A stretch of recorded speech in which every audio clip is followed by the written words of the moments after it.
Uterine artery embolisation technique कैसे करते हैं। मेरे पास कई पेशेंट के मैसेज आए कि सर ये टेक्निक एक्चुअली कैसे काम करता है, कैसे करते हैं। तो आज की वीडियो में हम लोग जानेंगे कि एक्चुअल प्रोसीजर कैसे हम लोग करते हैं। My name is doctor Dairav Kherde, I am vascular intervention radiologist. So हम लोग पहले एक डे डिसाइड करते हैं कि इस दिन यूट्राइन आर्टरी एम्बोलाइजेशन करना है। उसके पहले एक ओपीडी कंसल्टेशन होता है, तब हम लोग सब रिपोर्ट्स देखते हैं, सोनोग्राफी, एमआरआई, सब ब्लड रिपोर्ट्स देख लेते हैं। और जो भी प्रोसीजर के पहले जो नेसेसरी इन्वेस्टिगेशन है वो पहले से ही हम लोग करा के रखते हैं। प्रोसीजर के दिन सुबह पेशेंट को हम लोग बुलाते हैं, अर्ली मॉर्निंग हम लोग एडमिशन करते हैं। पेशेंट को लाइट ब्रेकफास्ट हम लोग अलाउ करते हैं, लाइट ब्रेकफास्ट करके आते हैं। एंड एडमिशन के बाद हम लोग पेशेंट को कैथ लैब में शिफ्ट करते हैं after taking consent. Cath lab में हम लोग लेफ़्ट रेडियल आर्टरी से हम लोग जनरली ये प्रोसीजर करते हैं। तो sister will prepare the local parts, उधर एंटीसेप्टिक सॉल्यूशन लगाते हैं और सोनोग्राफी की मदद से हम लोग लेफ़्ट रेडियल में एक छोटा सा ट्यूब डालते हैं।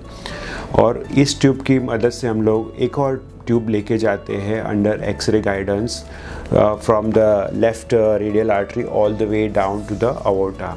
बिकॉज आपका यूट्रस पेल्विस में है तो हम लोग उल्टे रास्ते जाते हैं। तो हम लोग एग्जैक्टली यूट्रस को जो सप्लाई करने वाली ब्लड वेसल है उसमें हम लोग वायर की मदद से और एक छोटा ट्यूब लेके जाते हैं।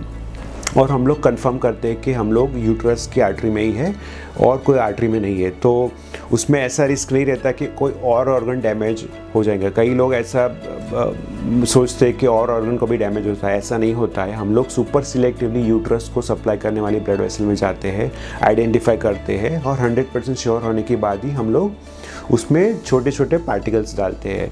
ये पार्टिकल को पीवीए पार्टिकल्स बोलते हैं। ये पार्टिकल उधर डिपॉजिट होके ब्लड सप्लाई को रोक देते हैं।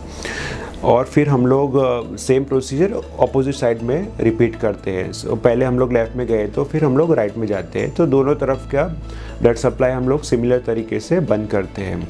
ये होने के बाद हम लोग ट्यूब निकाल देते हैं और जो रिस्ट में जो ट्यूब है उसको भी निकाल देते हैं और एक छोटा सा बैंडेज लगा देते हैं। आफ्टर प्रोसीजर पेशेंट को पेन होता है, जनरली एक दिन के लिए थोड़ा पेन होता है क्योंकि फाइब्रोड मरना शुरू हो जाते हैं। तो उसके लिए हम लोग एडिक्वेट पेन किलर्स देते हैं। कई केस में हम लोग सुपीरियर हाइपोगैस्ट्रिक नर्व ब्लॉक भी देते हैं। तो जनरली पेशेंट को 24 आवर्स ऑब्जर्वेशन में रखते हैं और नेक्स्ट डे देखते हैं हम लोग कि पेशेंट का पेन कैसा है। So most of the patient we can discharge very next day. कोई पेशेंट को अगर पेन परसिस्टेंट है तो एक और दिन हम लोग हॉस्पिटल में रखते हैं। तो हम लोग ऐसे प्रोसीजर करते हैं और पेशेंट को हम डिस्चार्ज के टाइम पे पेन किलर, एंटीबायोटिक लेने की सलाह देते हैं। और generally patient will recover within 1 week of time. वो 1 वीक में अपना सब काम शुरू कर सकते हैं। एंड जनरली हम लोग फॉलोअप के लिए पेशेंट को 1 महीने बाद बुलाते हैं और आफ्टर 3 मंथ्स बुलाते हैं।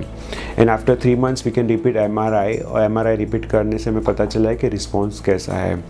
सो success rate is more than 90%। ये वेरी सिंपल टेक्निक है, इट हार्डली टेक्स 45 मिनट्स। इसमें कुछ भी एनेस्थीसिया लगता नहीं है।